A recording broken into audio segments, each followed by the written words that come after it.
राकेश निठारवाल, मेरे YouTube channel पर आपका स्वागत है।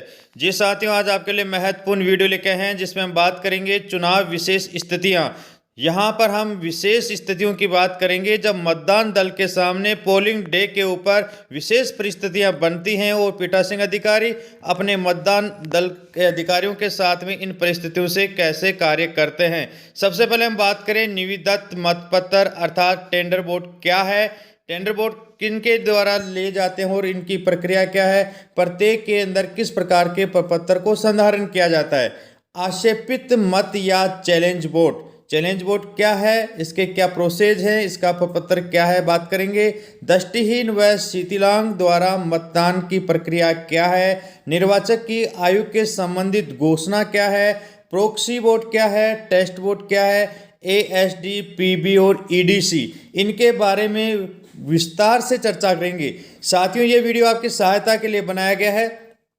किसी भी प्रकार की विरोधाभास या नवीनतम अपडेट के लिए ईसीआई के द्वारा जारी गाइडलाइन ही मान्य होगी। साथ ही यदि अभी तक हमारे चैनल को सब्सक्राइब नहीं किया साथियों, चैनल को जरूर सब्सक्राइब कर लें। इसी प्रकार के महत्वपूर्ण अपडेट हम आपके लिए लाते रहते हैं। तो सबसे पहले दोस्तों मैं बात करता हूँ निविदत मतपत्र अर्थात टेंडर वोट क्या है। यदि कोई निर्वाचक मत देने के लिए मतदान केंद्र पर उस समय आए जब कोई अन्य व्यक्ति उस निर्वाचक के रूप में पहले से ही मत दे चुका हो, अर्थात साथ ही उसको इस प्रकार समझे कि यदि कोई मतदाता वोट देने के लिए वोटिंग के लिए यहाँ पर पोलिंग स्टेशन पे आता है, लेकिन उसे पता चलता है कि उसके नाम से पहले ही कोई फर्जी वोट देके चला गया है, तो यहाँ पर निर्वाचक की पहचान के बारे में समाधान होने पर उसे निविदत मत देने की अनुमति प्रदान की जाती है।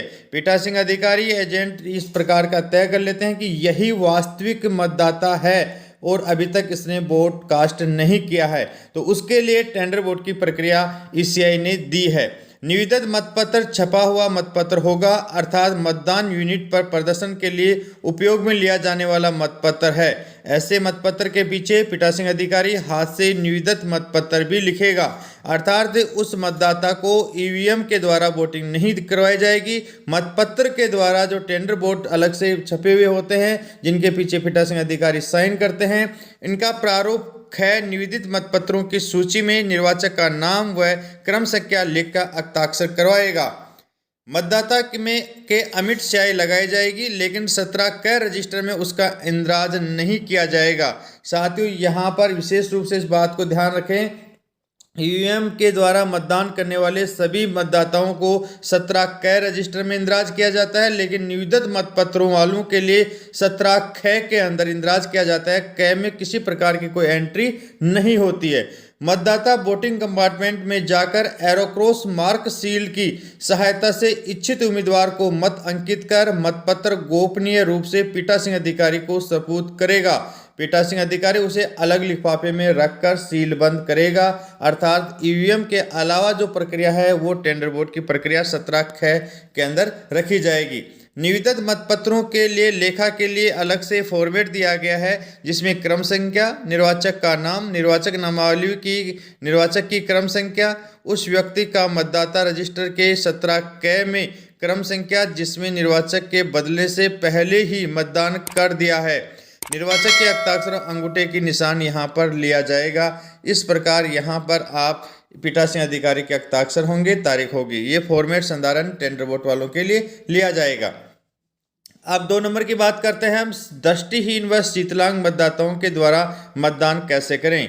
यदि आप सुनिश्चित हो जाएं कि दृष्टिहीनता या अन्य शारीरिक शिथिलता के कारण कोई निर्वाचक मतदान यूनिट के प्रति चिन्हों को पहचानने में असमर्थ है या बिना सहायता के समुचित बटन दबाकर अपना मत रिकॉर्ड करने में असमर्थ है, तो ऐसे निर्वाचकों को 18 वर्ष या उससे अधिक आयु के साथी को मतदान कक्ष में ले जाने की अनुज्ञात करें, अर्थात वह अपने साथी जिसकी आयु 18 वर्ष से अधिक है उसके साथ में वो वोट कास्ट कर सकता है। दृष्टिहीन मतदाताओं के लिए ब्रेन लिपि में पीठासीन अधिकारी के पास डम्मी ब्लेड शीट रखी जाएगी, ताकि उसे वह मतदाता फटकर अपने पसंद के अभ्यर्थी का क्रमांक ज्ञात कर सके और उसके बाद मतदान कक्ष में जाकर ब्लेड यूनिट पर नीले बटन के सामने लगे हुए ब्रेल लिपि के स्टिकर से अभ्यर्थी का क्रमांक समझ सके और मतदान कर सके। ऐसा मतदाता भी चाहे तो मतदान कक्ष में साथी ले जा सकता है। साथियों, यहाँ पर दृष्टिहीन के लिए ये कहा गया है कि वो चाहे तो अपने साथी को ला सकता है, नहीं चाहे तो पीठासीन अधिकारी से वह ब्रेल लिपि का फॉर्मेट देखकर उसमें क्रम संख्या ज्ञात करके भी वो ईवीएम में वोटिंग कास्ट कर सकता है। किसी व्यक्ति को एक दिन में किसी भी मतदान केंद्र पर एक से अधिक निर्वाचक के साथी के रूप में कार्य करने के लिए अनुज्ञात नहीं किया जाएगा। ये बात विशेष रूप से है कि कोई एक ही व्यक्ति बार बार किसी का साथी बनकर वोट कास्ट नहीं करे। एक व्यक्ति को केवल एक बार ही अनुज्ञात किया जाएगा। साथी के रूप में अनुज्ञात करने से पूर्व उसे पत्र 12 में घोषणा प्राप्त की जाएगी कि यह अमुक व्यक्ति का साथी बनकर यहाँ पर वोटिंग कास्ट के लिए हेल्प के रूप में काम कर रहा है। ऐसे समस्त दस्तावेजों का रिकॉर्ड 14 कै में रखा जाएगा। ऐसे साथी के दाएं तर्जनी पर अमिट स्याही भी लगाई जाएगी, जबकि मतदाता की बाएं तर्जनी पर अमिट स्याही लगाई जाएगी। अर्थात जो सहायक के रूप में आएगा उसके भी दाहिनी तर्जनी के ऊपर अमिट स्याही लगाई जाएगी और मेन जो वोटर है उसके बाएं तर्जनी पर वोटिंग यहाँ पे स्याही लगाई जाएगी। अंधे या शीतलांग निर्वाचक के साथी के रूप में जो 12 क है उसका भरने का फॉर्मेट यह है। इसमें भरने के बाद में साथी के हस्ताक्षर भी लिए जाएंगे। अब हम बात करते हैं निर्वाचक की आयु संबंधी घोषणा। प्रत्येक निर्वाचक जिसका नाम मतदाता सूची में दर्ज है मतदान का अधिकारी है। निर्वाचक का मतलब है कि जो मतदाता होता है उसकी बात कर रहे हैं, किंतु उस निर्वाचक की आयु न्यूनतम मतदान आयु 18 वर्ष से कम मानते हैं। तो आप निर्वाचक की 1 अक्टूबर 2023 के संदर्भ में यहाँ पर संदर्भ तिथि दी गई है। आयु के बारे में उपाबंध यहाँ पर जो दिया गया है 10 की घोषणा प्राप्त करें। ऐसे निर्वाचक से घोषणा प्राप्त करने से पूर्व उसको मिथ्या घोषणा करने के लिए जनप्रतिनिधि अधिनियम 1950 की धारा 31 में विहित दंडीय प्रावधानों से अवगत करवा दें। ऐसे मतदाताओं की सूची उपाबंध 11 के भाग 1 में प्राप्त करें जिन्होंने ऐसी घोषणाएं की हैं, और ऐसे मतदाताओं की सूची उपाबंध 11 के भाग 2 में प्राप्त करें जिन्होंने ऐसी घोषणा करने से मना कर दिया है। मतदान समाप्ति के बाद ऐसी घोषणाएं फर्तक लिफाफे में रखी जाएगी। इसी प्रकार ये आप यहाँ पर घोषणाएं देख सकते हैं। उपाबंध दिया गया है, आयु के संबंध में घोषणा का प्रारूप दिया गया है। इस प्रारूप के आधार पर ही इनकी यहाँ पर भाग 1 और भाग 2, भाग 1 में जिन्होंने घोषणाएं दी हैं और भाग 2 जिनमें घोषणाएं देने से इनकार कर दिया है, इनको यहाँ पर लिया गया है। प्रॉक्सी मतदान क्या है? निर्वाचन कानून में संशोधन कर वर्गीकृत सेवा नियोजित मतदाता, जिसे यहाँ पर कहा गया है सीएसवी को प्रोक्सी द्वारा मतदान की सुविधा प्रदान की गई है। अर्थात प्रोक्सी द्वारा मतदान के लिए मतदान केंद्र पर अधिकृत व्यक्तियों की सूची चिन्हित प्रतीक के अंत में लगी होगी। जो भी यहाँ पर कोई सीएसवी वोटर है तो आपकी मतदाता सूची के पीछे वहाँ पर सीएसवी की लिस्ट मिलेगी। प्रोक्सी को सामान्य मतदाता के लिए विहित प्रक्रिया के अनुसार ही मतदान करवाएं, लेकिन अमिट स्याही बाईं तर्जनी के स्थान पर बाईं मध्यमा में लगाई जाएगी, जिससे कि वो स्यों का जब वोट कास्ट करे तो वह बाईं तर्जनी पर कर सके। अब हम बात करते हैं टेस्ट वोट क्या है। नियम 49 MA के अंतर्गत टेस्ट वोट का प्रावधान दिया गया है। मतदान के समय यदि कोई मतदाता यह शिकायत करे कि उसके जिस उम्मीदवार को मत दिया है वीवीपैट में आया प्रिंट उस उम्मीदवार को प्रदर्शित नहीं करता है, तो पीठासीन अधिकारी उस मतदाता से निर्धारित फॉर्मेट में घोषणा लेने और मिथ्या पाए जाने पर उसके विरुद्ध अधिनियमों के अंतर्गत कार्यवाही किए जाने की चेतावनी देंगे। 17 क रजिस्टर में उस मतदाता की प्रविष्टि पुनः की जाकर उसे पीठासीन अधिकारी उम्मीदवार अथवा पोलिंग एजेंटों की उपस्थिति में टेस्ट वोट दिलवाया जाएगा।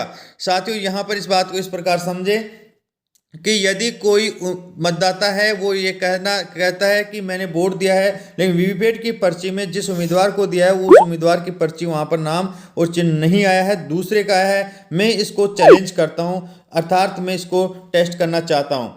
तो इसके अंदर वापस उसी मतदाता के लिए पुनः 17 क रजिस्टर में एंट्री की जाएगी और पीठासीन अधिकारी स्वयं उसके साथ रहेगा।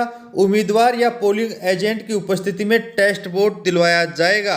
टेस्ट वोट के लिए यदि शिकायत सही पाई जाती है तो पीठासीन अधिकारी रिटर्न अधिकारी को तुरंत सूचित करेगा और मतदान रोक दिया जाएगा। यदि टेस्ट वोट के अंदर जो चैलेंज किया गया है कि इसमें ये उस उम्मीदवार के वोट नहीं जा रहे हैं और वो सही पाया जाता है तो पीठासीन अधिकारी सेक्टर ऑफिसर को सूचित करके, आरओ को सूचित करके मतदान रोक देगा।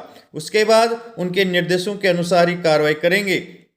यदि शिकायत गलत पाई जाती है, साथियों यहाँ पर गलत शिकायत के बारे में विशेष रूप से ध्यान रखें। 17 क रजिस्टर में मतदाता की दूसरी एंट्री के सामने रिमार्क कॉलम में, क्योंकि उस मतदाता ने 17 क में 2 बार एंट्री कर दी है तो पहली एंट्री का वोट माना जाएगा और दूसरी जो टेस्ट वोट है उसके सामने रिमार्क के अंदर इस बाबत सूचना अंकित की जाएगी कि मतदाता ने 49 MA के तहत टेस्ट वोट अमुक क्रम संख्या के अमुक अभ्यर्थी के पक्ष में दिया है। वहां पर अभ्यर्थी का भी लिखा जाएगा कि ये टेस्ट वो कौन से उम्मीदवार को दिया गया है, जो वहां पर एक माइनस कर दिया जाएगा। संबंधित मतदाता के हस्ताक्षर और अंगूठा निशानी भी लिए जाएंगे। 17 ग में भी इसकी प्रविष्टि की जाएगी यदि टेस्ट वोट के अंदर गलत प्रविष्टि पाई जाती।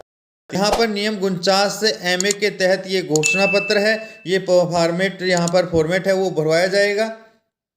अब हम बात करते हैं ASD के संबंध में, अर्थात ASD का मतलब है एब्सेंट, शिफ्टेड और डेथ।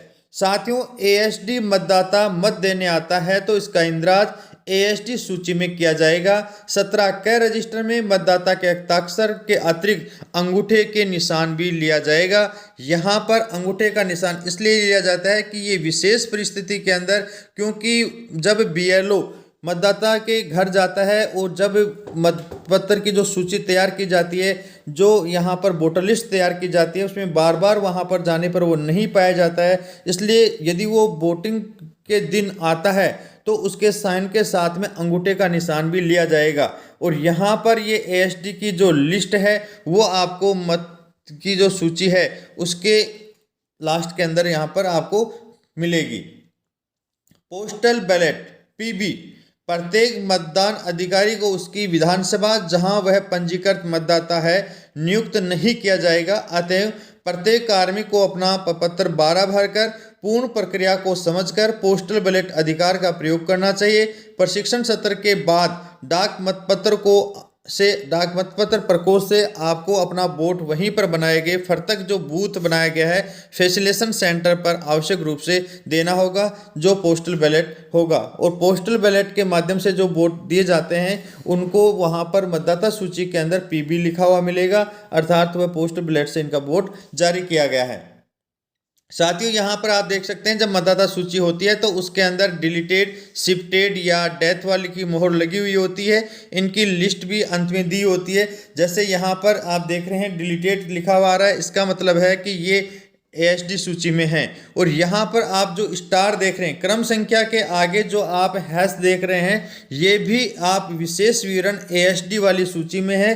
तो जब भी क्रम संख्या इसी प्रकार का यदि कोई क्रमांक आप मिले जहाँ पर स्टार या हैश या अन्य कोई चिन्ह अंकित किया जाता है, इसका मतलब है कि ये ASD सूची में है और इनकी जो लिस्ट है वो पीछे बाद में आपको मिलेगी, जहां पर आप इनका विशेष विवरण में देख सकते हैं। साथियों यहाँ पर हम बात करें PB या EDC के संबंध में महत्वपूर्ण बिंदु की चर्चा करें तो निर्वाचक नामावलियों के उपरोक्त सेट में जिन मतदाताओं के आगे PB या EDC इलेक्शन ड्यूटी सर्टिफिकेट या पोस्टल बैलेट मार्क है अर्थात लिखा हुआ है, उन्हें मतदान केंद्र में मतदान के लिए अनुमति नहीं होगी।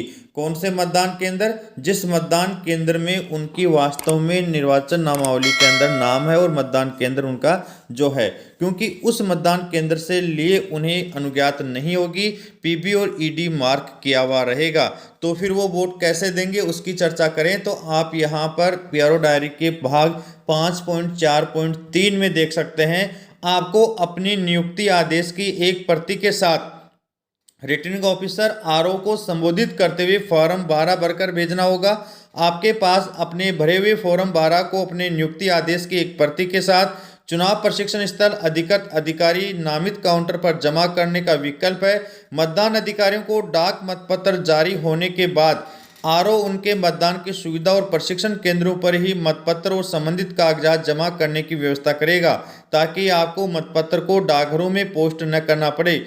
कुछ चुनाव अधिकारियों को उनके गृह निर्वाचन क्षेत्र एससी या पीबी में तैनात किया जा सकता है, यानी जहां निर्वाचक के रूप में नामांकित है। फॉर्म 12A में आवेदन पर ईडीसी चुनाव ड्यूटी प्रमाण पत्र प्रदान किया जाएगा। वे उस मतदान केंद्र पर ईवीएम और वीवीपैट के माध्यम से अपना मत डालने के पात्र होंगे जहां वे मतदान तिथि पर अपने चुनाव कर्तव्य का निर्वहन कर रहे हैं। अर्थात जिनको ईडीसी जारी किया गया है वो जहां पर ड्यूटी दे रहे हैं वहां पर भी वीवीपैट या ईवीएम के माध्यम से ब्रॉडकास्ट कर सकते हैं। यदि मतदाता सूची की अंकित प्रति उनके नाम के आगे ईडीसी की प्रविष्टि होने के बाद उनकी चुनाव ड्यूटी रद्द कर दी जाती है तो उन्हें अपने मत का प्रयोग करने के अधिकार से वंचित नहीं किया जाना चाहिए। ऐसे व्यक्ति चाहे चुनाव अधिकारी हो या चुनाव ड्यूटी पर मौजूद कोई अन्य लोक सेवक जिन्हें ईडीसी जारी किया गया है को उस मतदान केंद्र जिसमें वह मतदान करने का हकदार होना चाहिए के अलावा किसी भी मतदान केंद्र पर अपना मत डालने की अनुमति दी जानी चाहिए जिसमें वह मतदान केंद्र भी शामिल है जहां वह मूल रूप से ड्यूटी के लिए तैनात था। इसको इस प्रकार समझे साथियों, यदि ईडीसी जारी हो गया है और वो ड्यूटी पे पोलिंग के काम में कार्य कर रहा है तो जहां पर वो काम कर रहा है वहां पर भी ईडीसी से वो ब्रॉडकास्ट कर सकता है। यदि उसकी चुनाव ड्यूटी कट गई है और पहले ईडीसी जारी हो गया है तो यहाँ पर केवल उस बूथ को छोड़कर, यहाँ पर लिखा हुआ स्पष्ट रूप से, चुनाव ड्यूटी में मौजूद अन्य लोग से यहाँ पर वंचित नहीं किया जाएगा। उस मतदान केंद्र जिसके लिए वह मतदान करने का हकदार होना चाहिए के अलावा, अर्थात अपने वास्तविक मतदान केंद्र जहां इसकी वोटर लिस्ट के अंदर नाम होता है उस केंद्र को छोड़कर वह किसी भी पोलिंग स्टेशन के ऊपर ईडीसी को दिखाकर ब्रॉडकास्ट। ये वीडियो आपकी सहायता के लिए बनाया गया है। फिर भी यदि किसी प्रकार के कोई नवीनतम अपडेट इसे यानी जारी किए गए हैं तो उनके दिशा निर्देश ही मान्य होंगे। वीडियो को अंत तक देखने के लिए बहुत बहुत धन्यवाद। और अभी तक हमारे चैनल को सब्सक्राइब नहीं किया साथियों, चैनल को जरूर सब्सक्राइब कर लें। वीडियो को अंत तक देखने के लिए थैंक्स। यदि वीडियो अच्छा लगा है तो वीडियो को लाइक व कमेंट जरूर करें और ऐसे ही महत्वपूर्ण वीडियो देखने के लिए चैनल को सब्सक्राइब कर लें। यह जानकारी अधिक लोगों तक शेयर जरूर करें।